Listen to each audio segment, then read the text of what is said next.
معظمنا تواجههم مشكلة مع علبة الفوم، يعني يستخدم نصها أو ربعها يبقى منها.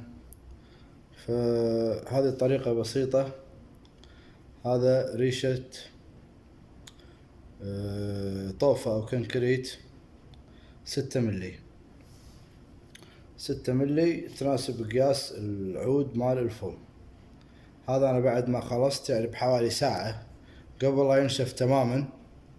تقدر تنظفه عن طريق العود مال الكنكريت، هذا ريشة الكنكريت هذه، عن طريق ريشة الكنكريت. شوف هذا انت الحين نظفت العود، تقدر تستخدمه مرة ثانية. وبالنسبة حق هذه الحنفية مثلا،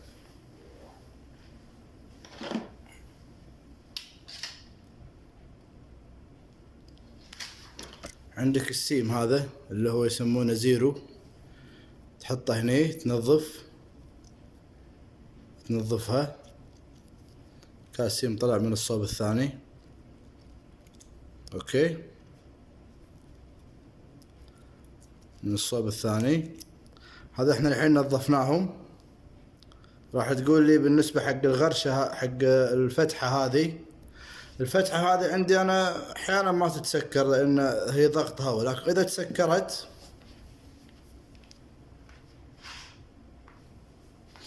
ممكن تفتحها بالبرغي هذا رقم 3.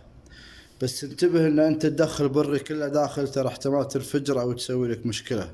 يعني مجرد بس ها شوف نص، يعني 5 ملي، 5 ملي بس تشيل الطبقة اللي فوق كذي بإيدك، مو بدرل ولا بدرنفيس تثقبها راح تنفجر. انتبه ان انت احتمال تنفجر معك لا سمح الله.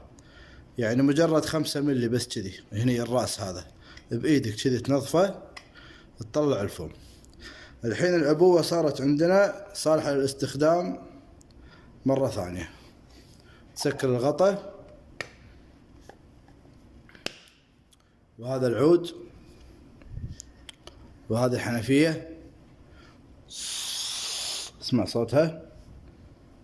تركب كل شيء مثل ما كان، تستخدمها مرة ثانية ومرة ثالثة. بس أهم شيء إنك تنظفها، يعني قبل يعني خلال ساعة تكون نظفتها. لا تنظفه وهو لين، لأنه راح يخرب لك ريشة الكنكريت وهو لين. لا تنظفه، انطر خلال ساعة يكون نشف، نص نشف يعني، وبلش عملية التنظيف. الحين العود شغال.